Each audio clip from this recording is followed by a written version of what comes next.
J'ai travaillé dans plusieurs hôpitaux et établissements en tant qu'infirmière. L'hôpital actuel où je travaille est un hôpital gériatrique situé à une trentaine de minutes de chez moi. J'avais déjà de l'expérience avec des patients âgés, donc ce n'était pas nouveau pour moi. J'avais travaillé dans cet hôpital pendant quelques semaines seulement, et bientôt, vous comprendrez pourquoi. Cela s'est passé pendant mon avant-dernière garde dans cet hôpital. Sans que je le sache, j'avais été affecté à l'unité Alzheimer cette nuit-là. Les patientes de cette unité m'adoraient absolument. En tant que jeune femme dans la vingtaine, j'étais une bouffée d'air frais pour les résidents de cette unité, qui étaient souvent livrés à eux-mêmes, flottant dans leurs pensées. Ma présence leur permettait de rester ancrés dans le présent ou dans la réalité quotidienne. Lorsqu'on est seul, on peut se perdre dans ses pensées, mais avec quelqu'un à proximité, on est ramené à l'instant présent. Cette nuit-là, j'ai pris soin de plusieurs patients, mais l'un d'entre eux était plus agité que les autres. Elle s'appelait Lena. C'était ma première nuit à m'occuper d'elle, et chaque fois que j'entrais dans sa chambre, elle me parlait des voix qu'elle entendait et de l'homme en noir qu'elle voyait dans le coin de la pièce. L'autre dame dans sa chambre avait demandé, avant le début de mon service, que le rideau reste fermé pour que Lena la laisse tranquille.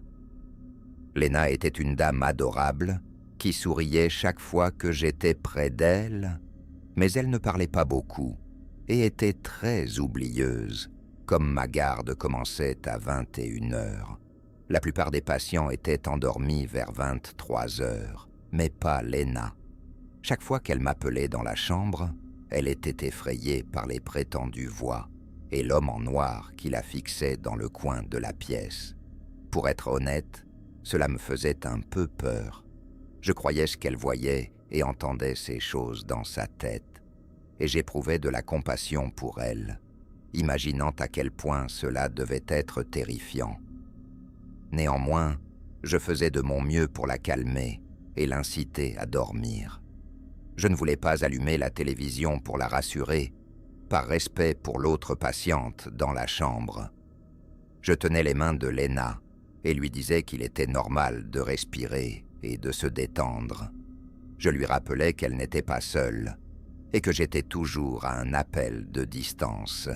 Cela semblait fonctionner.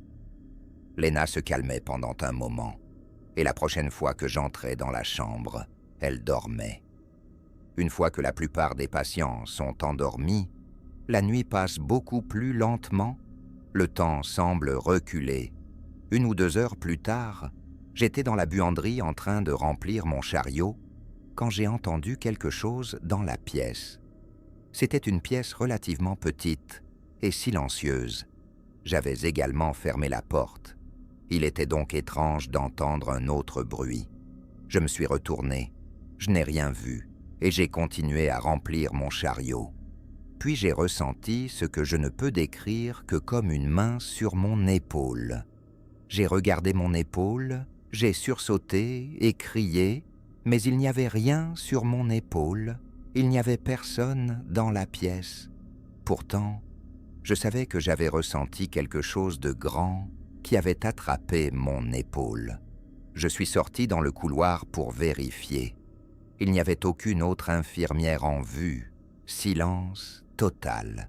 Je n'avais pas d'autre choix que de continuer ce que je faisais. J'ai continué à remplir le chariot jusqu'à ce qu'il soit plein. Ensuite, je me suis tourné vers la porte et je suis tombé par terre en criant, mon cœur battant la chamade. Dehors, devant la porte, se tenait un homme en noir qui regardait à travers la vitre, souriant. Mes cris étaient insuffisamment forts pour réveiller tout le service. L'homme a disparu de mon champ de vision à travers la vitre de la porte. Quelques secondes plus tard, la porte s'est ouverte et une de mes collègues est entrée pour m'aider à me relever. J'étais hystérique et je lui ai demandé si elle avait vu l'homme en noir. Sa réponse fut « Quel homme? Il n'y a personne d'autre ici. » Nous avons vérifié toutes les chambres du service. Il n'y avait personne en noir. Mes cris avaient réveillé Lena de son sommeil léger, et quand je suis entré dans sa chambre, elle a recommencé à parler des voix. Cette fois-ci, des cris, sans savoir que c'étaient les miens. Je lui ai demandé à quoi ressemblait cet homme en noir, et s'il souriait. Elle m'a regardé, et j'ai remarqué ses sourcils se froncer, alors que son expression changeait, et qu'elle avait l'air aussi concentrée que je ne l'avais jamais vue. Elle m'a demandé « Comment saviez-vous cela ?» Et même avec mon cœur battant toujours la chamade, j'ai senti qu'il manquait un battement quand elle a dit cela. Elle a commencé à crier « Sortez-moi d'ici, il arrive !» Les autres infirmières se sont entrées et ont essayé de la calmer. J'ai été transféré dans un autre service cette nuit-là et je suis finalement rentré plus tôt chez moi, tellement j'étais bouleversé. Le lendemain, j'ai écrit à la chef des infirmières pour lui dire que ma prochaine garde serait ma dernière, que cette expérience m'avait traumatisé et que je ne voulais plus être dans ce bâtiment. J'ai reçu une réponse aussi aimable que je pouvais l'espérer. Je n'ai jamais été diagnostiqué de quoi que ce soit, et je n'ai jamais eu affaire à des hallucinations de quelque nature que ce soit. Je suis consciente des effets du manque de sommeil, mais c'était d'un autre niveau. Je ne sais pas si mon esprit me jouait des tours à cause des récits de Lena, mais la sensation de la main sur mon épaule, l'image de l'homme souriant derrière la porte vitrée, correspondant à la description que m'avait donnée une patiente à plusieurs reprises, c'était l'un de ces événements surnaturels uniques et inexplicables. Du moins, j'espère que c'était unique. Il y a quelques années, j'ai rencontré une fille sur Tinder, qui est encore une amie aujourd'hui, nommée Francesca. Elle semblait cool dès le départ. Elle avait un oiseau tatoué sur son bras gauche, des mèches rouges dans les cheveux, et son profil indiquait qu'elle aimait faire de l'exercice. L'une de ses photos avait été prise sur le toit d'un bâtiment, avec une vue incroyable. Je lui ai demandé où c'était, et elle m'a dit que c'était un hôpital abandonné, en périphérie de la ville. Super cool à explorer la nuit, et très facile d'accès. Normalement, un policier patrouille sur le grand parking pour dissuader les intrus, mais elle m'a dit que c'était très facile de l'éviter. Elle a proposé que nous y allions ensemble, comme une sorte de premier rendez-vous, si l'on peut appeler ça un rendez-vous. J'étais totalement partant. Elle semblait cool, et c'était une façon originale de faire connaissance, par opposition au traditionnel « allons boire un verre ». Je suis allé la chercher chez elle, à 10 minutes de chez moi, et nous avons conduit les 20 minutes jusqu'à l'hôpital. Ces 20 minutes nous ont permis de faire un peu connaissance et de nous habituer aux personnalités de chacun. Quand nous sommes arrivés à l'hôpital, elle m'a dit de me garer dans une impasse cachée par de grands buissons, ce qui nous laissait 5 minutes de marche pour atteindre l'intérieur de l'hôpital. Nous avons sauté par-dessus une petite barrière qui séparait la route du parking de l'hôpital et avons couru à travers le vaste parking jusqu'à l'herbe près de l'entrée qu'elle utilisait toujours. Elle nous a conduits à une fenêtre cassée, menant au sous-sol de l'hôpital. C'était un peu effrayant, mais j'étais prêt pour ça. J'étais content de porter un vieux jean, comme elle me l'avait dit, car je savais que je pourrais l'abîmer sur quelque chose. Nous utilisions les lampes de poche de nos téléphones. Nous n'avions pas de lumière spéciale ou quoi que ce soit. Elle semblait connaître l'hôpital comme sa poche. Elle nous a guidés vers les escaliers. Je dois dire qu'être seul avec quelqu'un d'autre dans un endroit comme celui-ci la nuit était très effrayant, mais je n'avais aucune idée de combien cela allait devenir terrifiant. Au premier étage, Francesca a soudainement arrêté de parler et nous avons entendu une porte s'ouvrir ou se fermer. Quelque chose résonnait dans le couloir jusqu'à nous. Elle l'a aussi entendu et est devenue silencieuse. Je lui ai demandé en chuchotant si c'était normal que d'autres personnes soient ici, et elle a répondu que parfois, mais pas vraiment. Nous avons éteint nos lampes de poche et attendu. Soudain, il y a eu un bruit fort, beaucoup plus près de nous. Nous avons tous les deux trébuché dans le noir. Je l'ai suivi, à peine capable de voir quoi que ce soit. Nous avons atteint les escaliers et allumé nos lampes de poche à nouveau. Une fois que nous étions montés de quelques étages, nous nous sommes sentis suffisamment en sécurité pour parler normalement. Francesca m'a dit que la police ne venait jamais ici, donc cela pourrait être d'autres explorateurs. Mais ce qui était étrange, c'est qu'il n'y avait aucun signe de lumière dans ce couloir. Personne de normal ne se promènerait dans le noir complet. Puis nous avons entendu des bruits venant de la cage d'escalier où nous venions d'être. Quelqu'un montait les escaliers. De nouveau, nous avons trébuché. Elle a pris la tête et a dit qu'elle savait où aller.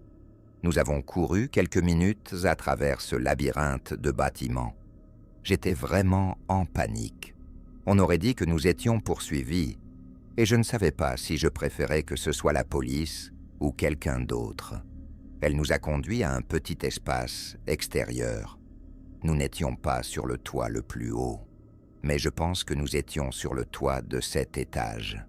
Nous nous sommes arrêtés pour reprendre notre souffle. Toute cette situation de poursuite avait complètement détruit l'ambiance.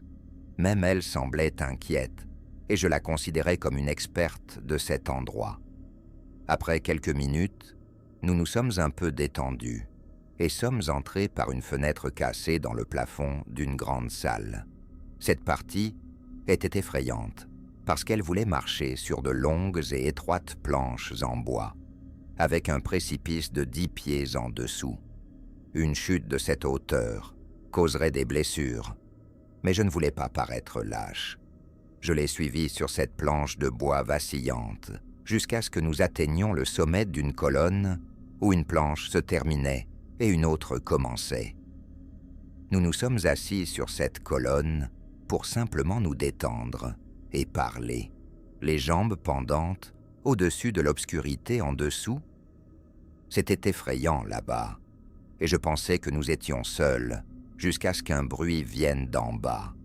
Cela ressemblait à quelqu'un qui marchait. Notre présence était déjà connue de quelqu'un qui était là. Alors nous avons allumé nos lampes de poche et les avons dirigées vers le bas. Directement sous nous, debout à côté de la colonne et nous regardant, il y avait un homme d'environ 40 ans, portant un bonnet noir, une veste noire et un pantalon de jogging noir. Il nous souriait et disait d'une voix grave et effrayante « Descendez ». Tout en nous faisant signe de descendre, j'ai demandé « Êtes-vous policier ?» Il a ignoré ma question, comme s'il ne l'avait pas entendue, et a répété « Descendez » avec son sourire effrayant. Francesca et moi nous sommes levés, effrayés, et avons commencé à retourner sur la planche étroite.